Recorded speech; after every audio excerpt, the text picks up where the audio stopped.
The Bible. It's 66 books of history, stories, letters, and poetry that fit together to form God's one big story. The epic adventure of how He created us and loves us so much that He made a way to rescue us. As we travel through the Bible, from Genesis to Revelation, we discover people who met God and found their lives changed forever. Now for an amazing story, inspired by the book of Acts, chapter 9, verses 1 through 9. If anyone was set up for the good life, it was Saul of Tarsus. Greetings. Though Saul's family was Jewish, he was also born a Roman citizen. Throughout his life, he was known by two different names. You may call me Saul or Paul. As a young man, Saul was sent to Jerusalem to study with the famous Rabbi Gamaliel. Let's see. You have achieved 100% in classical literature, 111% in philosophy, and in ethics, 99%. I vow to do better. Saul became a Pharisee like his father before him. He carefully studied God's law and prayed 3 times a day. Dear God, help me follow your laws 100% perfectly. Like the other religious leaders in Jerusalem, though, Saul was caught off guard by the events that surrounded the life and death of Jesus. Good riddance. Now that fool can't try to overturn God's laws anymore. Haven't you heard? Jesus' follower says he's returned to life. They've seen Jesus? They've seen Jesus.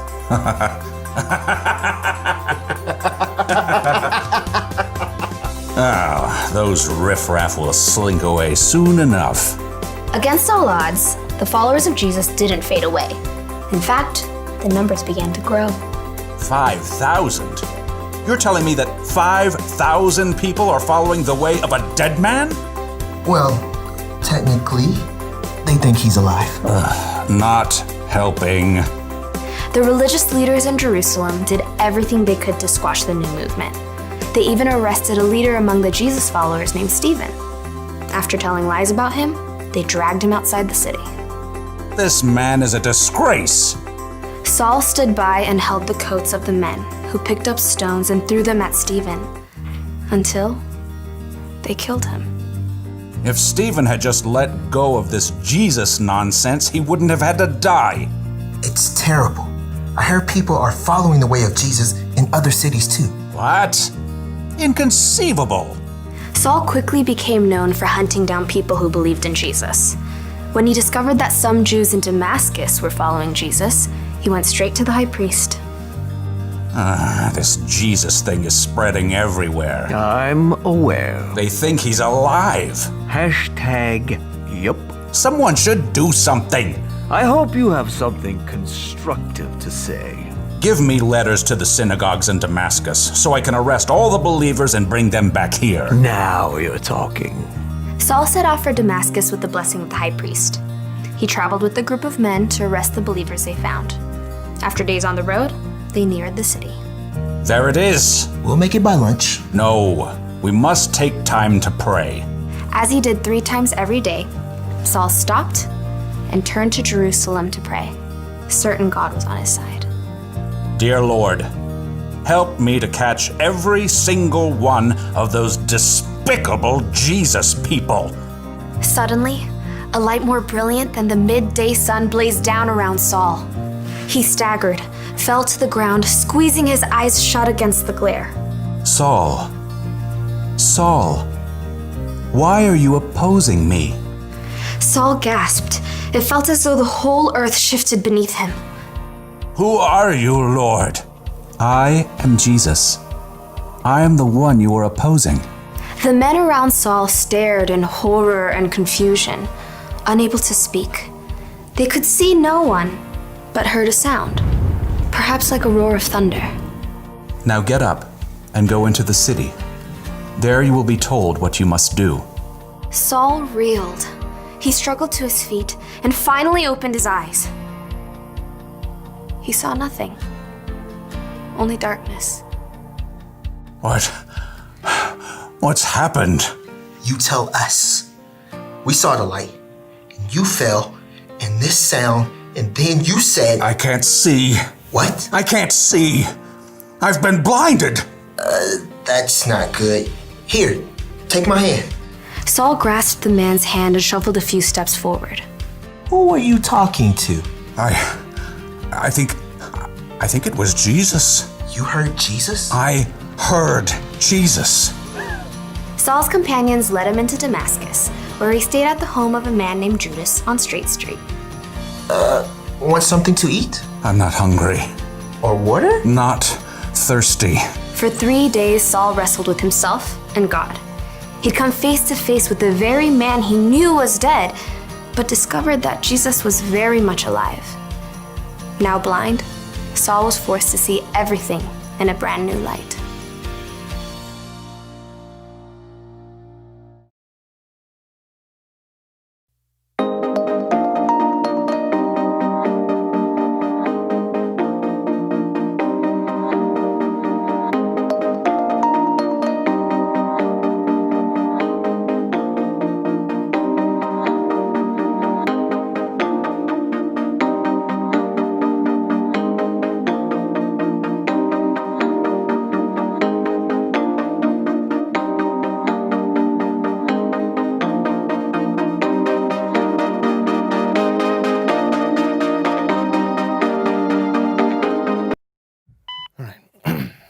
Scalpel. Scalpel.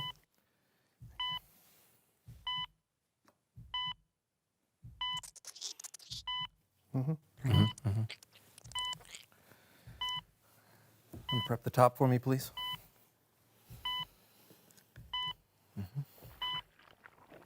Prepping the top. Top is prepped. Prep the base. Prepping the base.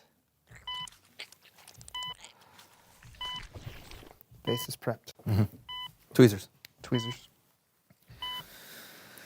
Here's where it gets really delicate.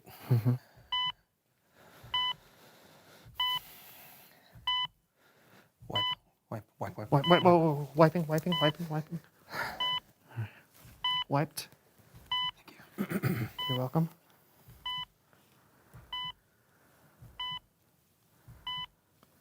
All right, close it up. Closing it up.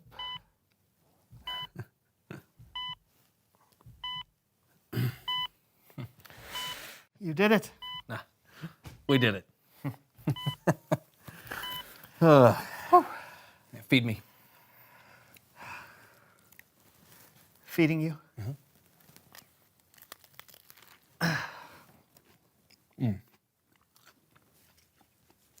It's good.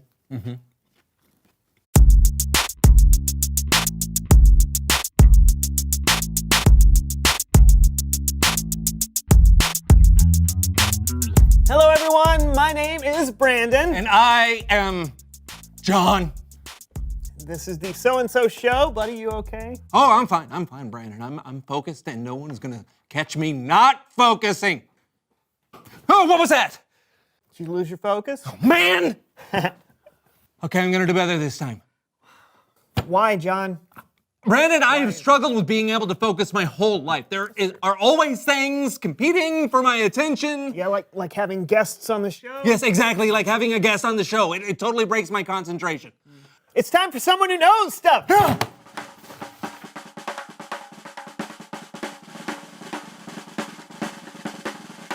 Seat? Yep, right there. Okay, One moment, please. alrighty. What are you,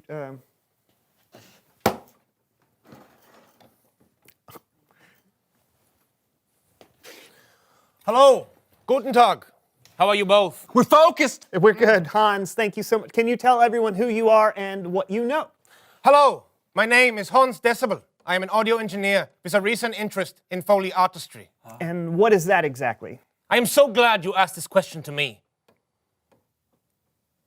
Thank you. Many of the sounds we hear in film and in television are not recorded live, but are inserted after the fact by a Foley artist. Oh, that's very interesting. So Yeah. if I'm watching a movie and I see someone walking up some creaky stairs, Yeah. the stairs don't actually have to be creaky. They can be added later by a Foley artist. The creaky This sounds. Yeah. is correct. Wow, that's cool. What's in the suitcase? I have brought with me here today a selection of audio properties that I use in the creation of my sound effects. I will now make the sound, and you will guess what is the sound. Oh, so it's like a game.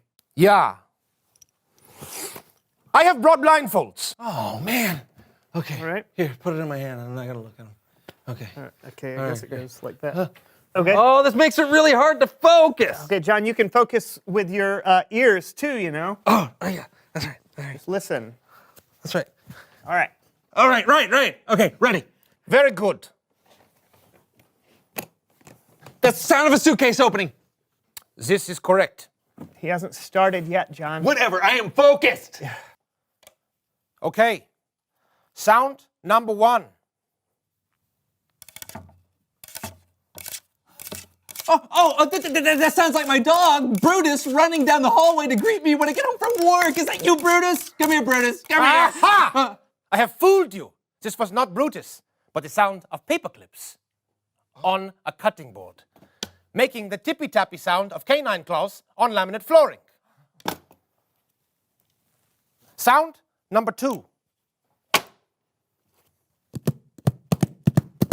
Oh, that's a horse. This is correct. Number 3. Oh, I know. Oh, man, that sounds just like a bird flapping its wings. Whoa, where is it?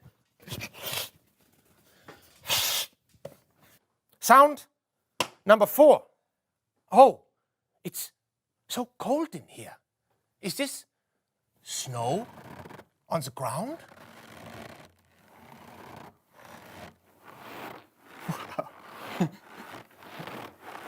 No, it is just a bag of cornstarch. Oh, I'm slipping. I hope I don't fall and break a bone. Ouch! Oh. It's the pain. Ouch! Are It you hurts. all right? Do we need to call an ambulance? Ha! What? I have fooled you again. This was only the sound of celery ribs. Oh. Wow, that was incredible. Yeah, I'll never look at celery the same way again. And Yeah. cornstarch, that's amazing. This is correct. Ordinary things become extraordinary when you open your eyes and ears to the possibilities. Oh, that's a really cool way to put I will now explore the space to find ordinary things to make extraordinary. Okay. Think this is a good idea? I'm sure it'll be fine. Oh! What in the world? Ha! Ha! I have fooled you for a third time. By dropping this box of knives and forks on the ground, I made you believe I was destroying your room. It is a good joke. Yes, that's very funny. You know what? I think that's all the time we have. Hey! Ha! Ha! Okay, my focus is completely gone now. And let's get back on track. It's Bible story time with Kellen.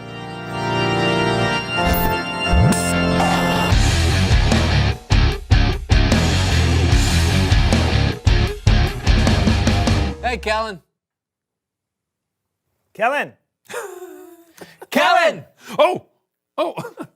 Hey guys, sorry about that. What you listening to? I was listening to an old-time radio show. That's what people did for home entertainment before television. I used to listen to them as a kid. How old are you, Kellen? Actually, I think it would be really cool if we could tell today's story like an old radio show with sound effects and everything. Is Hans still there? Yeah. How did you... Take it away, Kellen. Okay, I now present Saul on the Road to Damascus, radio style. Jesus had been killed, and the people who didn't like what Jesus stood for thought they heard the last of him. But then a rumor started going around that Jesus came back from the dead, and more people were becoming followers of a new Jesus movement called the Way. They had to be stopped, and one of the people in charge of stopping them was Saul of Tarsus.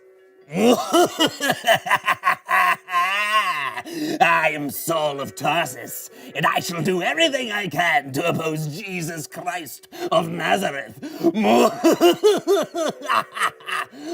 You there? Who? Me? Yes, you. Are you a follower of the way? I am.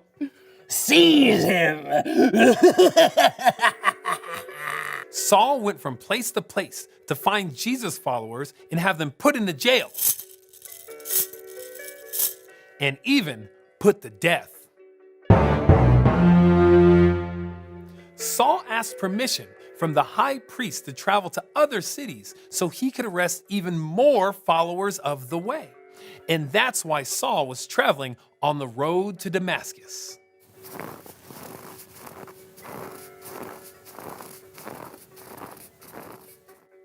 Saul and the men he was traveling with had letters that gave Saul permission to arrest any Jesus follower he wanted. He was determined to complete his mission. He was focused. But then, an incredible thing happened. A light from heaven flashed all around Saul and his companions. Saul fell to the ground, and he heard a voice. Saul, Saul, why are you opposing me? Who are you, Lord? I am Jesus. I am the one you are opposing. Now get up and go into the city. There you will be told what you must do. The men with Saul heard a sound, but they were unable to speak. The men helped Saul to his feet, but when Saul opened his eyes, he couldn't see anything, so he had to be led to Damascus by hand. For 3 days, Saul didn't eat or drink anything. What will happen next? Will Saul regain his sight? Will he continue to oppose Jesus? You'll have to wait until next time to find out. You can't leave it like that, Kellen. That's how all old-time radio shows end. You always have to wait until next time. Or you can read what happens next yourself. It's right here in Acts chapter 9. I don't like waiting. All right, then. Besides, there's a lot to learn with just this part of the story. Saul was so focused on his mission that he was missing what was really important. It took a bright light on a road for God to really get Saul's attention. Okay, I get it. So focusing is a bad thing. No, I just think we need to check in with God a lot more to make sure we're focused on the right things. Great idea. Thanks, Kellen. Yep, you guys know where I'll be. I'll see you around. That was fun. I agree. Hey, Much fun. Hans, you're still here. Yeah. I am here to say,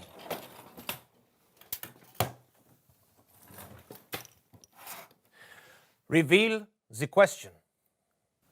Maybe a little more energy. Reveal the question! That worked. Yeah. The question of the day is, how does God try to get your attention? Hey, that's a good question. You know, he's never appeared to me in a bright light, I can tell you that. Me either. Hans? Yeah. Many times. How does God try to get your attention? Is it like a small voice inside you, or a big crack of thunder, or is it something we've never thought about? Talk about it together. Yeah. Sound waves. So mysterious. You're telling me. Hey, we'll see you next time on the So-and-So Show. Is that me? Yeah. Oh, all right. Brandon, do you know what today is? I do, John. What is it's it? our 150th episode! It's true! 150 episodes! That's right, so let's celebrate. Hey, count down with me, everybody. Come on, ready? 10, 9, 8, 7, 6, 5, 4, 3, 2, 1. Happy! I'll see you next week. Yeah.